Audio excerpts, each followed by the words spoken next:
Today's video is going to be about capturing the effects of sunlight in your paintings. And to do that, to try and understand that better, I'm going to go ahead and use two of my personal heroes. I've got Joaquin Sorolla, who's a Spaniard, and I've got Frank W. Benson, who's an American. They're both contemporaries. I would say the core of their career was right around 1900. And they just did a spectacular job with pulling off the effects of sunlight with their oil paint. And so I went ahead and put together a clip, and so let's dive in. Okay, so this first image here is one of Joaquin Sorolla's beach scenes. And it's got a boy with a basket full of fish, it would seem. And so, Sorolla, I would say, was just as Frank Benson was, and I'm going to get to Frank here in a few minutes. But they were both really captivated by the effects of direct, powerful sunlight. And so I'm going to try and show you what, how this worked, we'll just say, as they tried to simulate or pull off the effects of sunlight within their own work. And so here you've got this, he's rim lit. What that means is that the figure is largely in shadow here, and the sun is almost coming at us in a way right here. And you can see the basket handle here is blocking the sun here and so forth, and there's all this kind of reflected light coming back in from the backside. Okay, so what I want to do, I actually made an illustration to show you what I think it's going to help to show you what's kind of going on here. So I'm going to go ahead and I've got a mannequin head here. It's actually an artist tool created by John Sorolla, and I'll put a link down in the description in case you want something like this. It's called Planes of the Head. But anyway, so same deal. You've got the sun. I've just got this kind of icon for a sun here, and the sunlight is coming and it's striking the head just as it is the boy right here. And what's happening is there's light that is getting past the head or around the head or the subject here, and is striking the ground. And what happens as this light, these are all upper planes, of course, as the light hits these other areas, it's being affected by the color of whatever that area is, and very often we'll say it's like the sand at the beach and what have you. But the point is it very often turns warm. And so that's what's happening here. So I've got it showing where the light comes down, warms up, and it begins to hit the underplanes here. And so you've got an underplane here, and you've got an underplane beneath the nose, underplane beneath or on the upper lip.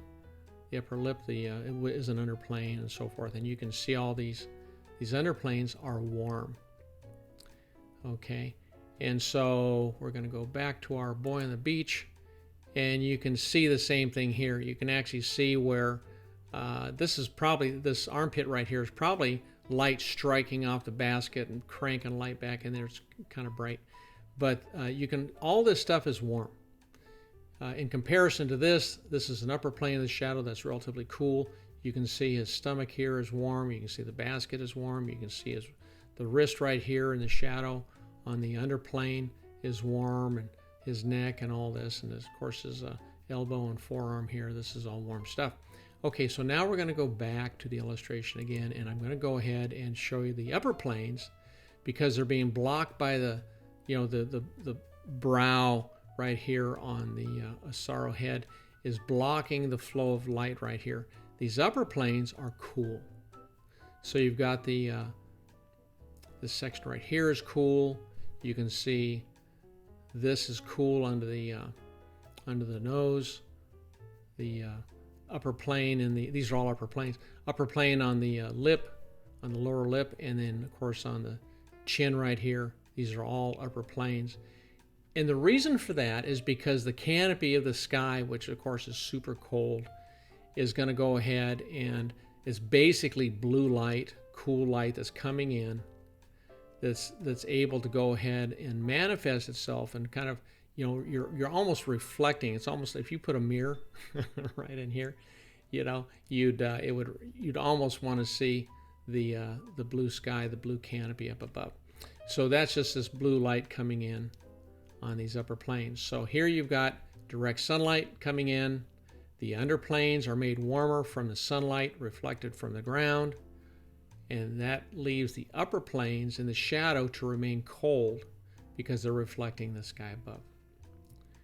And so that's why this is an upper plane. Again, it's being blocked here, and so it's basically, again, if you put a mirror right here, just in this shadow section, you'd probably be looking up at the sky. So you've got that. Same thing here. You can actually see the cast shadow from the crown of his hat, and this is very cool right here. Same thing on his shoulder. It's cool, and so forth. You get the idea. And the whole part of his upper torso right here is obviously much cooler than this right here. That's because the rib cage right here is turn that into an upper plane, and so it's cool. One thing I want to say real fast, it's interesting over here, and you'll see this with we'll say someone swimming in a pool. Say a girl's swimming in a pool, and she's getting out of the pool, and you'll look, and that blue water in the underplanes will be cool on her.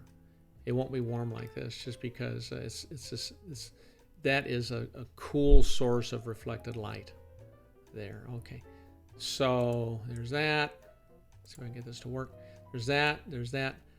Here's another Sorolla. I've seen this painting, by the way. I've stood in front of this thing in Spain, and it's just a breathtakingly wonderful painting. It's just gorgeous.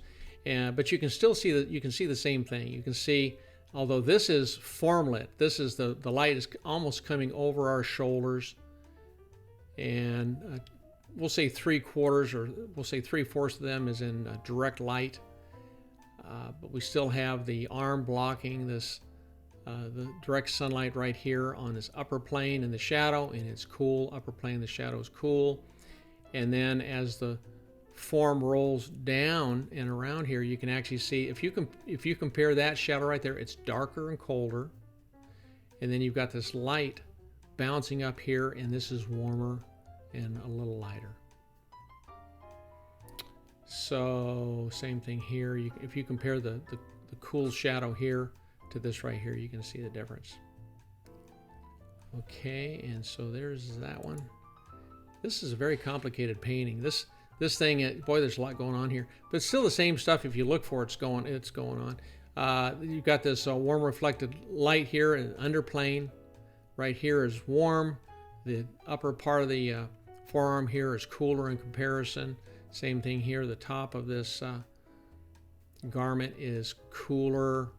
And even here you can see this is an upper plane, this is cooler, and so forth. And then you've got this underplane that's warm here, and you can see here, same thing.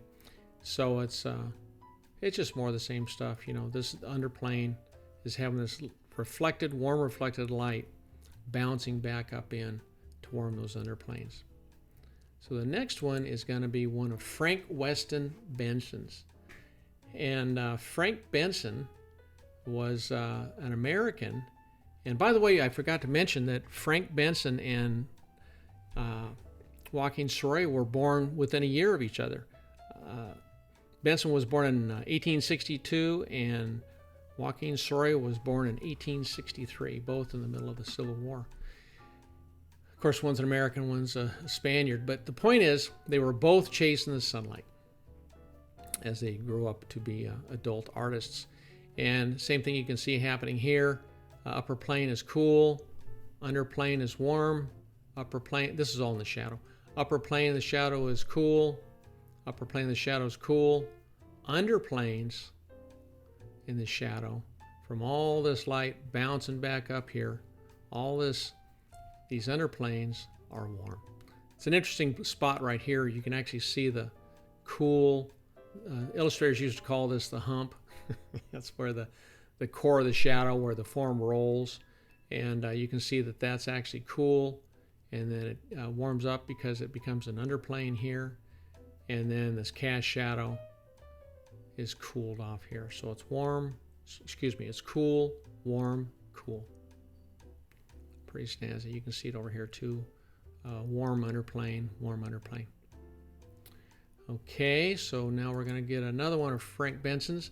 And so this one, this is actually a bit of a detail. The painting is larger than this. It's kind of a portrait-oriented piece, and there's more painting down below here, but this is really I would say the most fun part of the painting. So they've got same thing, upper plane in the shadow. The hat is blocking the sunlight from getting at this, and so what's happened is this is basically just reflecting the this cool light that you see in the canopy of the sky above.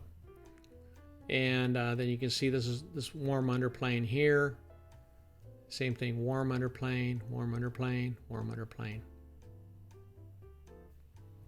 Okay, and that was done in 1912. Get that to work. Yeah, this is another one of Frank's.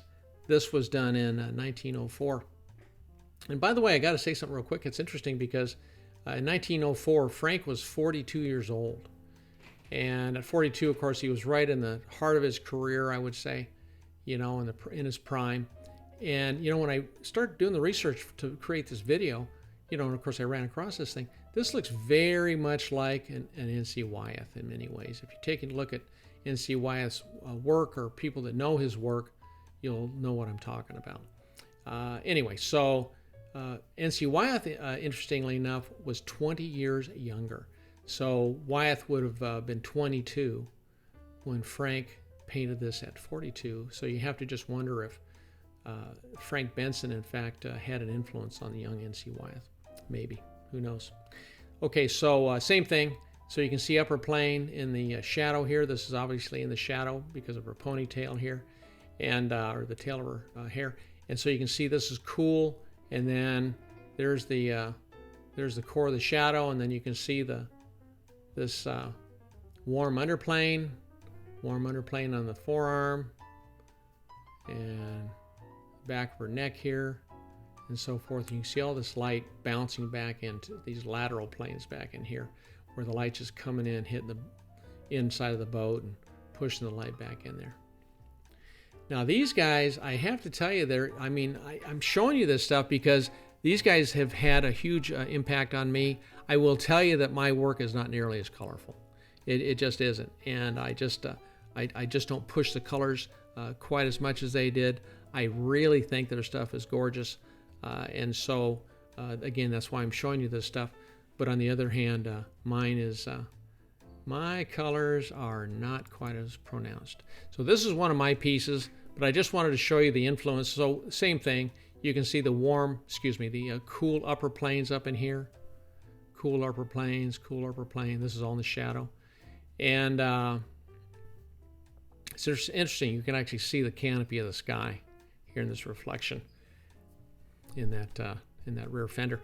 And then you can see of course the light is hitting the ground, coming up and creating this warm it's lighting this hand and wrist and creating a warm effect, in fact, on the entire arm. A fun thing that happened too, the white wall on this thing. So as it came along, this part of the white wall is an upper plane in the shadow, and as it comes around here, it becomes an underplane. You can actually see where this goes from warm underplane, and it goes around and becomes cool upper plane. Same thing in reverse. Warm underplane turns into cool upper plane here. And so I just pay attention to that stuff. And actually, if you look at the reference and pay attention, it's there. It's there. I'm just kind of highlighting it so maybe it becomes a little bit more obvious. And then I'm on the last one here. This is same thing, and this was influenced, of course, by Sorolla. In fact, these were Edwardian outfits that I had custom made in Michigan for this photo shoot. And I just love this kind of stuff. But you can see these upper planes are cool. And then you can see these are not as warm. And part of that had to do, the tide had gone out during the day of the shoot.